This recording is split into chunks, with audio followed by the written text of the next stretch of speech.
On commence avec du tennis et les Masters de Paris. 2 Français passent en 8e de finale. Et là, on est content. Et oui, on savait déjà pour Jérémy Chardy, on a 2 nouveaux aujourd'hui qui se sont qualifiés hier. Ça s'est un peu corsé pour les Français. Il faut dire que les autres, ils avaient quand même des adversaires de taille. On va voir ça tout de suite. Le premier qualifié, c'est lui, Joe-Wilfried Tsonga. Il a fait honneur à son invitation, très solide face à la sensation Matteo Berrettini, avec des services à plus de 200 km/h et des coups droits sur les lignes. Le Manceau s'en est donné à cœur joie devant un public surchauffé.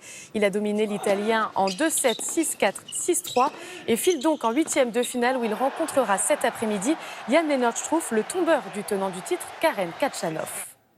Gaël Monfils aussi s'est qualifié pour les 8e. Il a pris l'ascendant sur son compatriote Benoît Paire dans un match qui a tenu toutes ses promesses. Des coups de génie de l'Avignonnais comme ses passings entre les jambes que vous voyez. Au pragmatisme du Parisien, 6-4, 7-6 pour Gaël Monfils qui affronte ce soir le Moldave Radu Albot.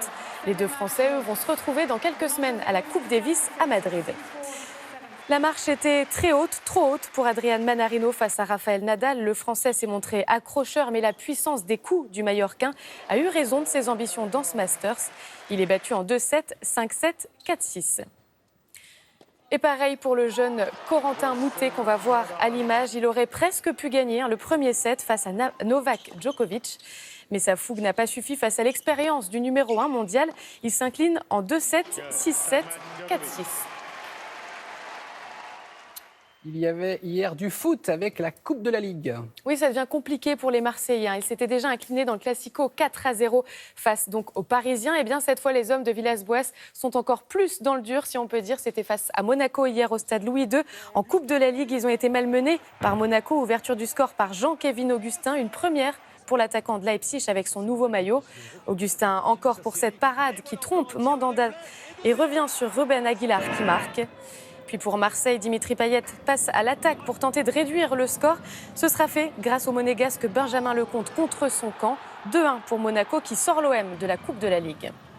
Le Mans en rouge a créé l'exploit face à Nice. Un début de match de folie. 5 buts en moins de 18 minutes. C'est le club de Ligue 2 qui ouvre le score dès la 51e seconde. Très beau avec Vincent Créin, vous venez de le voir. Puis la tête de Pierre Lemonnier et l'échappée d'Aboubakari Kanté finissent le travail. Score final 3-2 pour Le Mans. Le 18e de Ligue 2 élimine Nice et laisse l'entraîneur azuréen Patrick Vieira passablement agacé, comme vous le voyez. À la Beaujoire, Nantes a surclassé le Paris FC 8-0. C'est un record, le plus gros score de la compétition.